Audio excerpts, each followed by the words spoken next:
Assalamualaikum warahmatullahi wabarakatuh.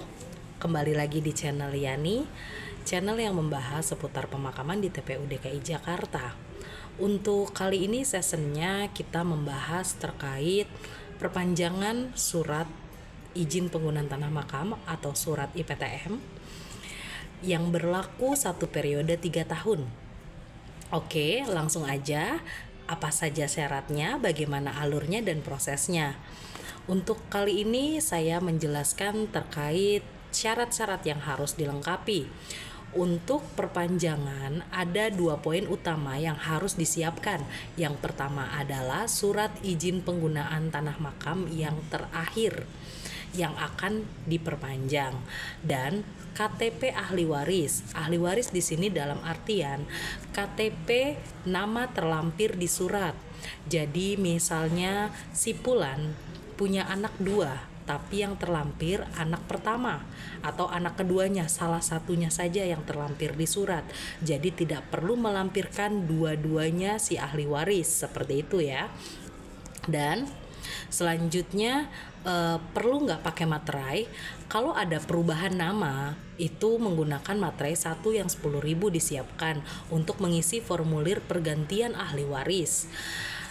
Teknisnya seperti ini, diganti ahli warisnya karena mungkin ahli waris sebelumnya meninggal dunia atau pergi ke luar negeri atau mungkin sudah lansia atau keluar kota, boleh disampaikan saja. Atau barangkali sudah pindah alamat dan sebagainya, silahkan. Namun biasanya kalau perpanjang masih aktif si ahli waris biasanya melampirkan KTP dari ahli waris yang sebelumnya. Misal si A mau diganti si B ini harus melampirkan KTP si A, seperti itu ya, supaya si A mengetahui bahwasanya untuk perpanjangan berikutnya dibebankan ke si B.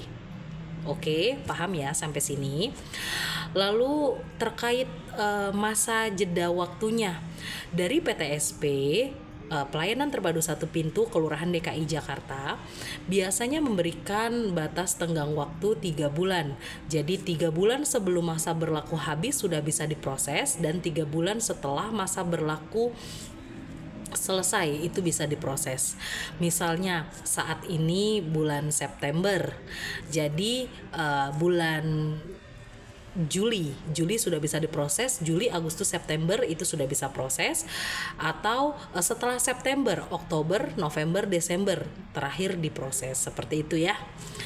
Nah, untuk pembayarannya, karena TPU DKI Jakarta tahun ini sedang ada free gratis, jadi tidak ada retribusi yang harus dibayar. Prosesnya sama, tetap datang ke TPU untuk pengurusan suratnya. Namun ketika pada saat validasi pembayaran di Bank DKI itu Rp0, jadi tidak perlu ke Bank DKI, hanya cukup dari TPU langsung ke kelurahan. Nah, kelurahannya bisa di kelurahan manapun di DKI Jakarta, tidak harus yang terdekat makam atau terdekat rumah, bebas. Di sepanjang jalan selama itu TPU DKI Jakarta bisa. Jadi tidak menutup kemungkinan ada yang buka di TPU, ada yang di sekitaran TPU. Pokoknya boleh di kelurahan manapun di DKI Jakarta. Jadi tidak berpatokan harus kelurahan di tempat tinggal gitu, nggak harus gitu. Tapi kalau akte kematian itu wajib di kelurahan sesuai domisili KTP almarhum. Terkait akte kematian nanti kita akan bahas di channel berikutnya, di video-video selanjutnya gitu ya. Untuk kali ini pembahasannya seputar perpanjangan saya akhiri. Semoga paham dan bermanfaat. Terima kasih. Wassalamualaikum warahmatullahi wabarakatuh.